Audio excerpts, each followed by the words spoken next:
Stefanos Tsitsipas. Photo, Marianne Bevis. There were numerous other major champions ready to open their accounts, too, Angelique Kerber, Petra Kvitova, Venus Williams, Caroline Wozniacki among them. But those who arrived in time for the 11 a.m. start could get a taste of what the next few years may hold for tennis, as young stars, some already seeds, some eager to join the elite ranks, began their campaigns.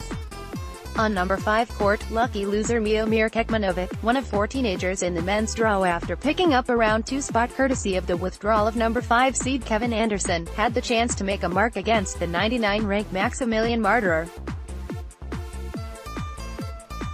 And the 19-year-old Serb deserved his place in the company of the starry pair who would open proceedings on center court, number 10 seed Stefanos Tsitsipas and 18-year-old Felix Auger-Aliassime, at a career-high 58 after reaching his first big final in Rio last month. Back in 2015, Kecmanović won the Orange Bowl against Tsitsipas in a final set tiebreaker. And he reached the final of the U.S. Open Junior Singles in 2016 where he was beaten by Auger-Aliassime, and ended that same season as the ITF #1 junior. Since then, Kecmanović had won just one main tour match, in the first week of 2019 to reach the second round in Brisbane. Meanwhile, however, his junior rivals were taking huge strides on the senior tour.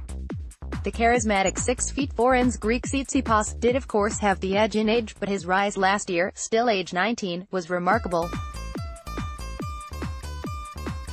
He began 2018 ranked 90, beat 3 top 20 players to reach the final in Barcelona, beat Anderson to reach the semis in Estoril, made the 4th round at Wimbledon, the semis of Washington, and then beat 4 top 10 players to reach the final of the Toronto Masters. By the time he ended the season, he had won his first title in Stockholm, then the Next Gen Finals, and he broke the top 10 for the first time last week. 2019 was proving that Tsitsipas was here to stay, indeed here to challenge the best.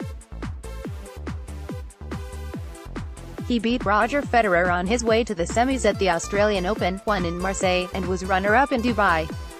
And he did it all in eye-catching, crowd-pleasing style, with aggressive, expressive, all-court tennis played with a one-handed backhand. However, the youngest man in the draw, the athletic, nimble Canadian Auger-Aliassime, had plenty in his favor, not least wins over Tsitsipas in their 3 junior meetings. Auger-Aliassime, whose birthday is in the same week as Tsitsipas's and the same day as Federer's, made his first senior final at a younger age than the Greek, in Rio last week. He won the U.S. Open Junior doubles titles with his best friend and compatriot Denis Shapovalov as a 15-year-old, and went on to win the singles title the next year, age 16. By the time he had turned 17, he had 2 challenger titles, and was the youngest player to break the top 200 since Rafael Nadal in 2002. Exactly a year ago, he qualified for his first Masters, in Indian Wells, and like this year, reached the second round, as he did in Toronto. Less than a year ago, he was ranked 185, now he was on the verge of cracking the top 50. So this first senior match between 2 players who could go on to form the rivalry of the next decade was, rightly, highly anticipated. Auger-Aliassime came out of the blocks faster, unfazed by the size of the stage or opponent, and he broke in the 3rd game. He showed remarkable composure in fighting through a 12-minute 4th game, 6 break points, 2 double faults, to hold his advantage, 3-2-1. It was a fascinating first set, with both men going for their shots, but the young Canadian firing wide to the Tsitsipas backhand time and again.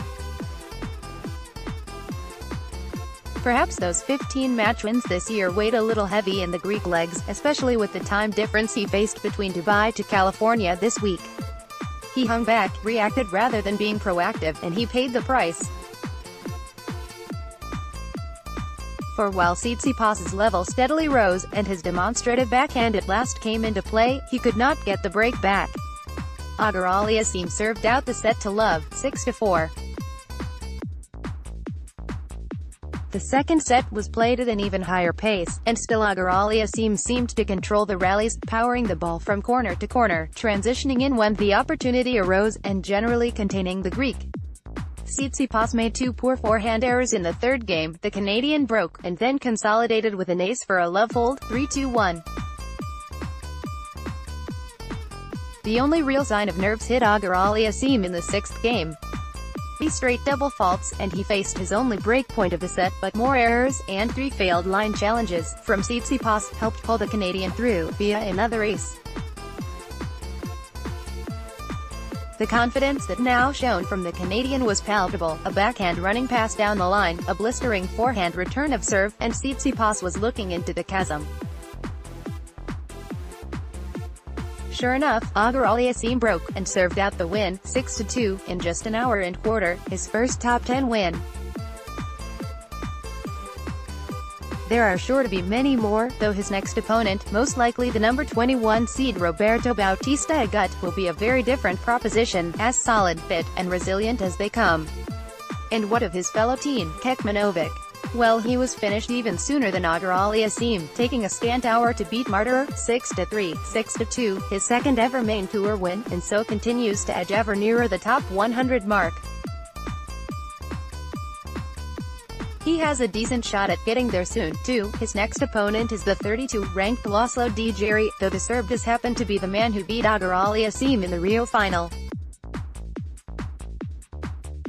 There was, however, a surprise loss for de Minaur against the number 217 ranked qualifier, Marcos Gorin, 1-6, 6-4, 6-2.